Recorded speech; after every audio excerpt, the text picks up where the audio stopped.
welcome to the X Factor podcast. I am, as always, your host, Charles Epstein. Today, I am delighted to be joined by my pal, Ryan Picarella, who is a globally recognized leader in well-being, organizational transformation, and social impact. First, hello, Ryan. Hey, Charles. Where Good are to my be here, man. manners? Where are my Hey, manners? I appreciate you having me today, man. Always good to join you, whatever we're doing. Yeah, absolutely. For more than 2 decades, Ryan has worked with communities, organizations, and leaders around the world to ignite movements that improve the health and well-being of individuals, workplaces, and societies. He is the executive director of the Wellness Alliance and founder of Conscious Disruption, and he joins us today from lovely Omaha, Nebraska. I really appreciate this, Ryan. I've been looking forward to this, so let's have at it. Conscious disruption, an interesting concept, an interesting name for a company. So tell our listeners a little about what conscious disruption is, the concept and the company. Yeah, thanks, man. And it sounds so impressive when you read the bio. It's like, wow, who It is this guy does. you're talking about there? I don't know that I know him, but And this is the short version. and this is the short version. But conscious disruption was born out of COVID, like a lot of things. And I think at the time, what I was seeing within organizations was a need for just disruption, and how can we really disrupt the status quo around work. But there was another really important component to it, that disrupting wasn't alone by itself, and the conscious part of it also important, but there is a recognition that it's going to take people of different backgrounds and disciplines to really come in together and solve the future of work. And so it was born out of a time when people were working out of their homes. We had no idea when we were going to be going back to the office. Policies were changing. HR was scrambling. I think fear was just rampant. People didn't know what was coming next. That there's insecurity when it came to their jobs. And so I think it was a recognition that sometimes, instead of trying to continue to remodel and rebuild, just tear the whole thing down and let's just rebuild. Let's rebuild work. Let's look at jobs. Let's look at organizations. Let's look at human needs in a new, different way. So when I created Conscious Disruption, I said, hey, let's get a lawyer, let's get a doctor, let's get a behavioral psychologist, let's get a designer, let's get a variety of different people to come together to help organizations solve the people problem, or to help support their people in a new and different way. And that was really the spirit of what Conscious Disruption is and was. And it's morphed a little bit as we continue to change in my work with the Wellness Alliance and other stuff, but that was really the genesis. I see. Yeah, that's really interesting. So speaking of the Wellness Alliance, you're the executive director of it. Tell us a little bit about that. So the Wellness Alliance is a name that a lot of people probably don't recognize or have heard of. It's a fairly new company, but the Wellness Alliance really has its history in over 100 years of not-for-profit work in the wellness space. And so I was the CEO of the Wellness Council of America for about 8 years. That was founded in Omaha, Nebraska, which is why I'm in this lovely place now. I left the Wellness Council of America back in about 2020, the time I founded Conscious Disruption. I rejoined the organization in 2023, and shortly after that, we were acquired by another company called the International Foundation of Employee Benefit Plans, kind of a mouthful. They are based out of Milwaukee, and they are another not-for-profit, an organization that's really dedicated to education for benefits professionals, both conferences, virtual webinars, things like that. And then Walcoa acquired the National Wellness Institute, which is a company that was founded in 1976 in Stevens Point, Wisconsin, by a gentleman named Dr. Bill Hetler. Really, again, another similar not-for-profit. So we created the Wellness Alliance as an umbrella organization to really look at the best of the best from both organizations, and also as an opportunity to continue to grow and partner with others. So all of that's a mouthful, but we're essentially a not-for-profit organization dedicated to helping wellness professionals improve the health and well-being of all those they serve, whether it's individuals or organizations. Excellent. Um, you are the one who actually proposed the framework for this conversation, which is really kind of in the form of a question. What does it mean to be human in an increasingly automated world? Obviously, you come at this through a wellness perspective. Why is this such an important topic? Why? What are the essential challenges? Because implicit in that question is the notion that there are certain human qualities, characteristics that are under threat in this era of AI. So, Yeah, it's a good question, and I think it's kind of a conundrum, right? In a world where we seem so incredibly connected, at the same time, it feels like we're so incredibly disconnected. Even before, COVID and really the beginning of the exponential growth of AI, mental health was a top priority for companies. And so, what is it about AI and new technology that, how can it connect us as people and how can it disconnect us as people? And I think, one thing that we're recognizing more important than ever is how humans are humans, right? And we're social creatures. And how do we connect on a more deeply personal level? AI can be a great substitute for personalization. It can help with work and help the nature of work, and it can help with productivity. But what it can't replace and what just technology can't replace is the human to human connection and the need that we all have for that. And I think that that's, they're very different things. I'm curious how you use AI in your work. I use A in I guess how do I use it in my work? I use it in a lot of how do I source many different sources of information. I would say probably more from a research perspective than anything. I think it's a great way and it's a great tool for me to look at, kind of what's happening, in the universe, putting things together, presentations, design work. There's some great tools out there that can do basic lit reviews and research reviews for you that can help, look at references and citations, sort of building out, I do a lot of speaking, Charles. So I think as I'm looking at how do I pull, and I know we've talked about the Gallup research that we'll look at again, is how do we distill information?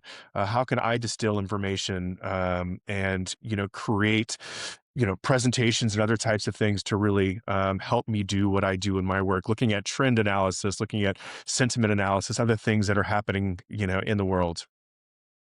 You know, one of the areas that we've discussed, one of the things we've discussed fairly consistently on this pod and in the Substack newsletter, what we've addressed is this idea that the introduction of AI, yes, it allows us to do certain things more efficiently, et cetera, but it also introduces an element of uncertainty and anxiety. Um, is it a threat to my job? How do I need to reconfigure or perhaps rethink what I do so I actually have a sustainable career? What are the qualities, these human qualities? Because we talk about, maintaining a balance between AI or making the workplace human centric in the age of AI. What are some of these human qualities that people can or should develop to give or to minimize that anxiety, perhaps give them a little bit more agency in a world where AI is starting to take on more and more of our daily responsibilities, tasks, even handle some of the creative work. I think, the one thing I think is not going away is AI. So I think, getting comfortable with embracing it, I think is important. Understanding even with our own organization, it's understanding what are the policies around AI, how can we be trained properly in AI, how can it contribute to our job? I think just shunning it, not knowing how to use it, or acting like it's not going to be part of our future is a mistake. And so, really embracing it in the ways and understanding how it can contribute, to your success.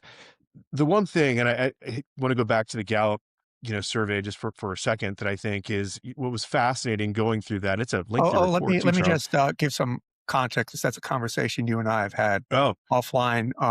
Yeah, you're referring to the 2026 report titled "The State of." This is the Gallup 2026 report titled "State of the Global Workforce Report: The Human Side of the AI Revolution." And one of the interesting findings in that report, there are several. I recommend people check it out. In fact, I did a write up and analysis in the X Files Substack last week on this very thing.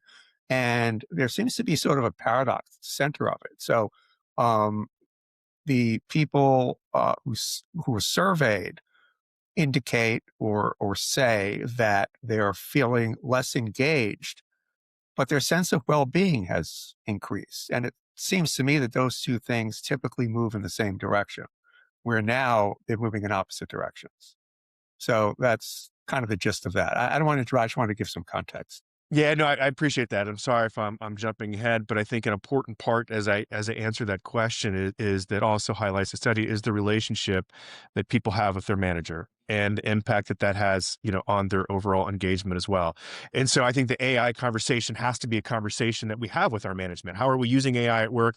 How does, I think the question that you asked me, how do I use AI for the work that I do is a conversation that people should be having within their organizations, within their bosses, within their employees, so we can begin to understand how can we use it effectively, and how can it contribute to our success and our well-being in the work that we do, and not detract, us. And I think especially within health and wellness, we have to be really careful, right? I mean, not everything that is generated by AI is, truth. Especially, in the land of wellness, I say we live in gray, right?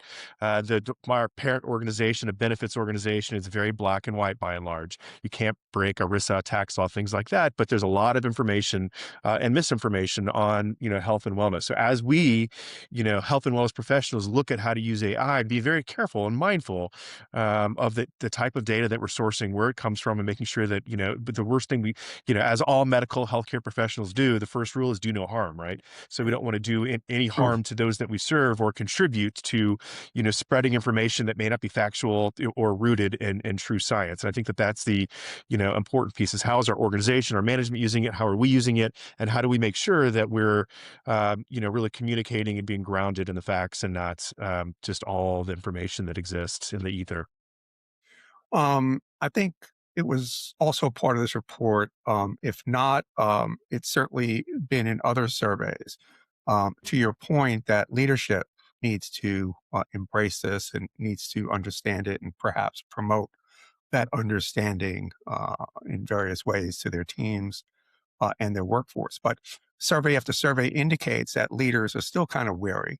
They're not adopting it or adapting it as much as they probably ought to. Some organizations are finding that from on high, they're sort of foisting it on their organizations, which is not having the desired effect. They're saying, okay, we need you to incorporate AI in your work. It's going to make you better at what you do, more efficient at what you do. But anytime something is foisted on people, particularly something like this, where people are still kind of uncertain about it, it's going to create problems. Obviously, particularly with the conscious disruption work that you do, dealing with leaders across the organization. What are you seeing, and what would you propose that leaders do to promote? Well, first of all, they're going to need to use it themselves more, but what can they do to promote the use of AI, responsible use of AI, efficient use of AI?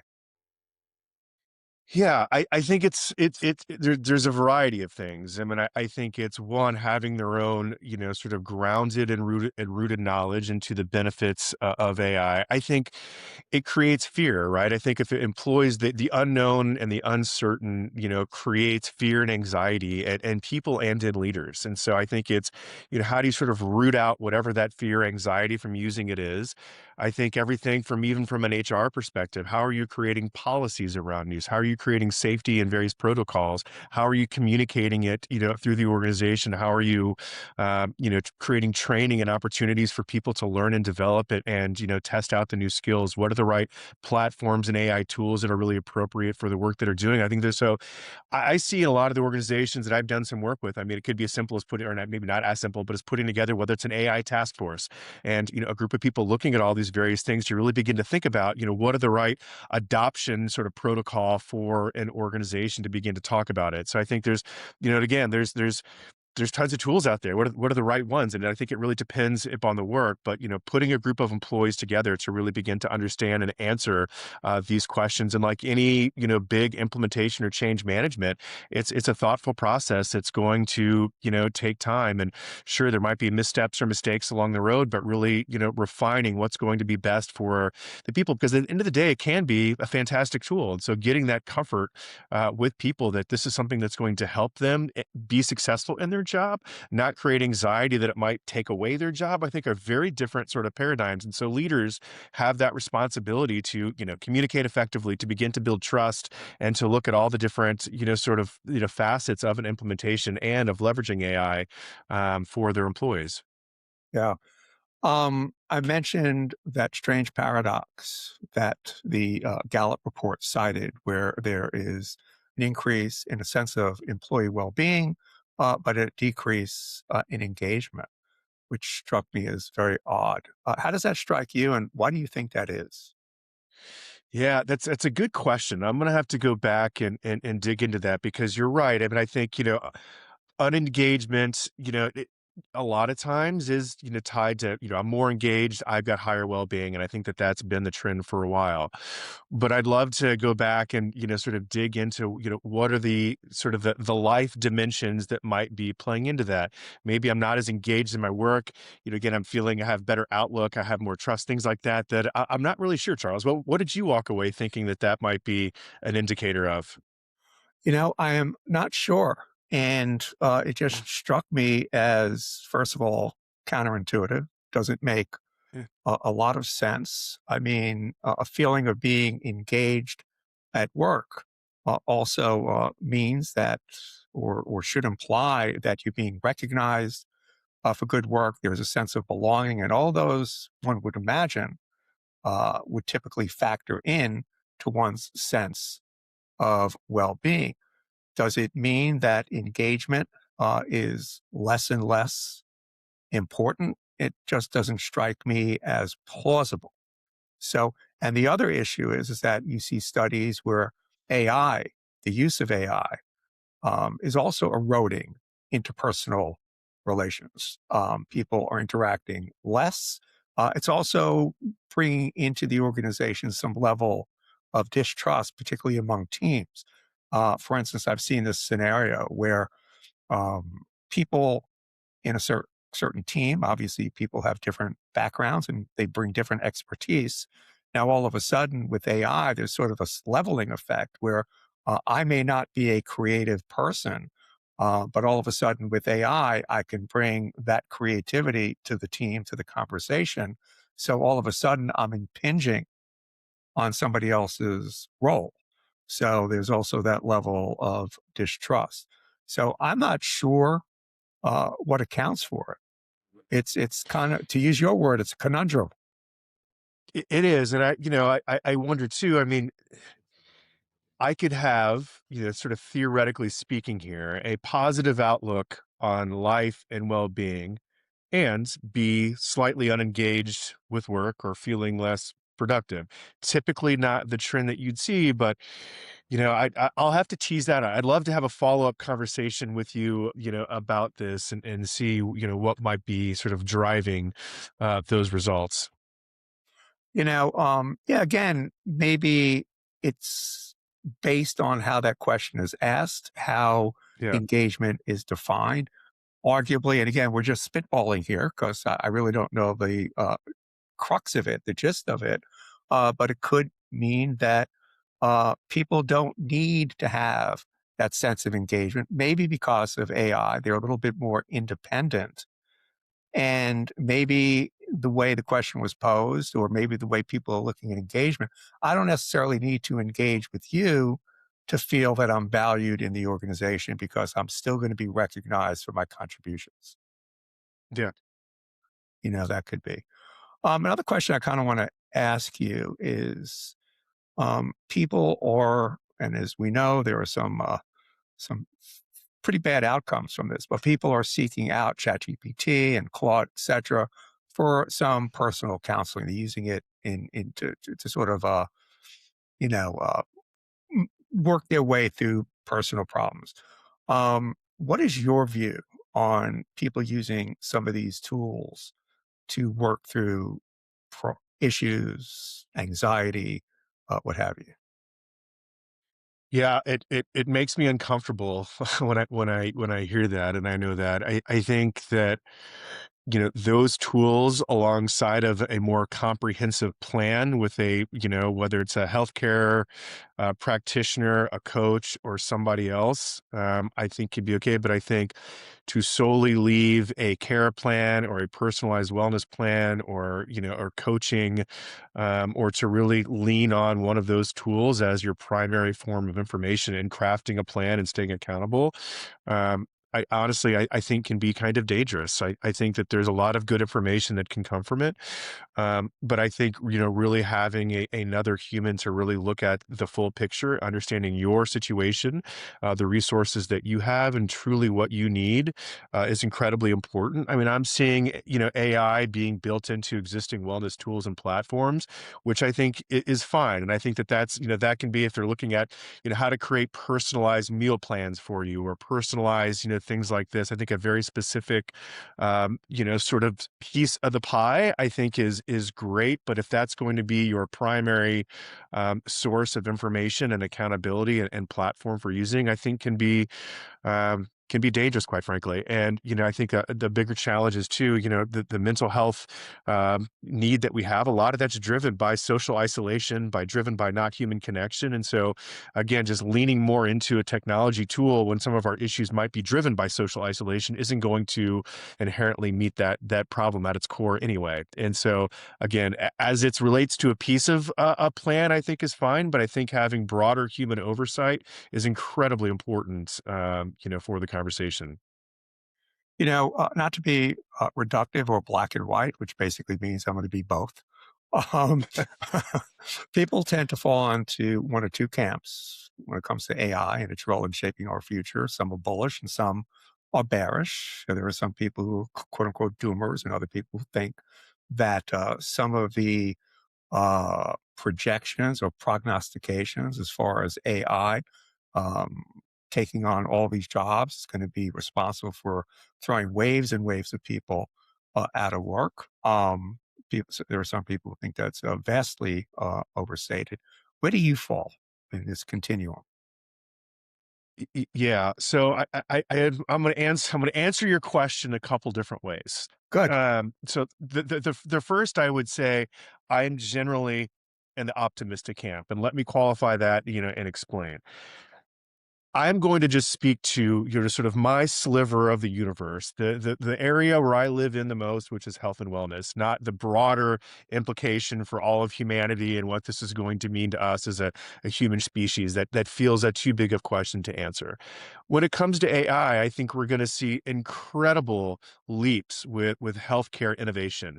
I think from a diagnostic tool, from a treatment tool, from a variety of things, I think that AI and increasing technology, whether it's robotics and all of it, is going to be huge step forwards in treatment of disease and helping health and wellness. So I think that's generally.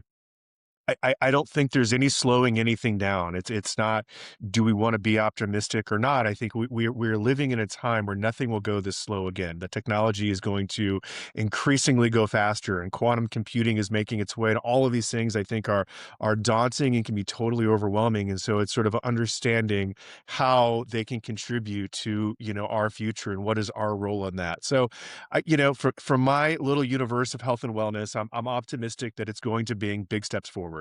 Are there aspects to it that I think from an unregulated that are scary and that are uncertain? Sure, but to me that's more of the unknown right now. But hopefully that as humans we can come together. I believe we will prevail, and not to sound Pollyanna here, but I mean I think generally as humans, I mean that love wins, that as humans win, that caring and compassion is not going to be replaced by computers, and that these tools can be important and powerful tools for us in the future. That was such a sweeping statement that I'm afraid to ask you any further questions because that's just a perfect way to go out. We're going on a crescendo, Ryan. I'm not sure we can improve on that. But no, I really do appreciate that. Any other thoughts on AI in your work, what you're perhaps looking to investigate and bring into what you do. You mentioned that you're using it in research, and you can see just big picture how AI may factor into the world of wellness. Is there anything that you're looking to explore, wanting to check out to see if it works in the way you want it to work?